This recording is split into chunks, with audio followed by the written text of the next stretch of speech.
El chamán y el mago es quizás el libro más personal y revelador que Greenberg escribió. Publicada en 1990, la obra representa su intento de articular las intuiciones más profundas que había desarrollado a lo largo de décadas de investigación en tradiciones chamánicas y contemplativas de todo el mundo, a diferencia de sus libros anteriores, que mantenían un tono más académico. Aquí Greenberg se permite una exploración más libre que integra sus observaciones científicas con su propia experiencia personal. El chamán y el mago son, para Greenberg, dos tipos de personas que han desarrollado capacidades extraordinarias para trabajar con la conciencia y la energía, pero no son lo mismo, y la diferencia entre ellos es crucial para comprender lo que Greenberg estaba tratando de comunicar. El chamán trabaja fundamentalmente a través del rapport con los espíritus, de la capacidad de entrar en estados alterados de conciencia y comunicarse con entidades que habitan otros niveles de la realidad.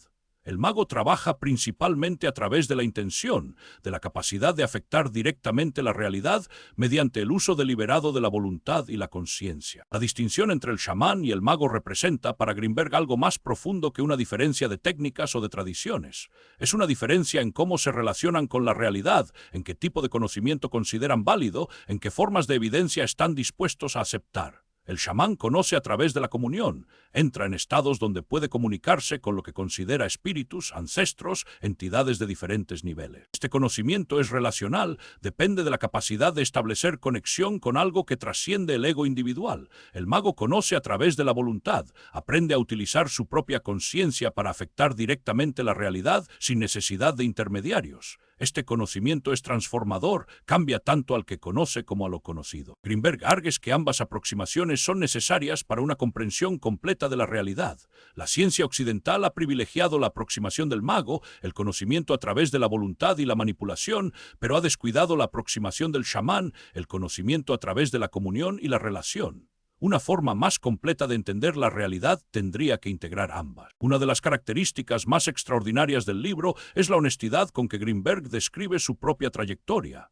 Había pasado décadas investigando las tradiciones chamánicas de América Latina, África, Asia y otras partes del mundo. Había aprendido de maestros tradicionales en México, en el Perú, en la India, en África. Había tenido experiencias que no podía explicar fácilmente dentro de los marcos conceptuales que había aprendido en la academia. En este libro, Greenberg habla de estas experiencias con una franqueza que es un común en la literatura psicológica convencional.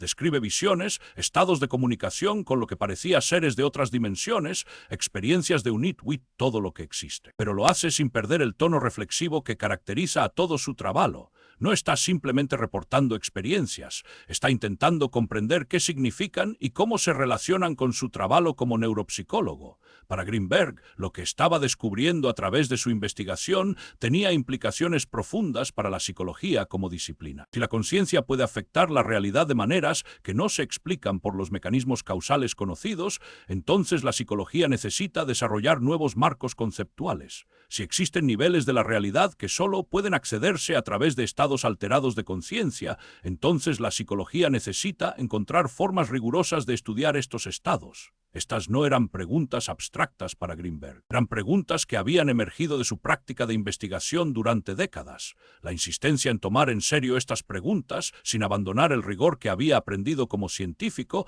define toda la última fase de su trabajo. El chamán y el mago es un libro que desafía las categorías. No es propiamente un libro de psicología académica, ni tampoco un libro de espiritualidad convencional. Es algo más raro. El documento de un científico que hace a chino símbolo de beyond los límites de su disciplina y está intentando integrar lo que ha encontrado con lo que sabía desde antes. El libro es también un testamento de la curiosidad incansable de Greenberg, de su negativa a aceptar límites en su exploración de la naturaleza de la conciencia y la realidad. Nota, este resumen es un análisis educativo independiente inspirado en las ideas de Jacobo Greenberg.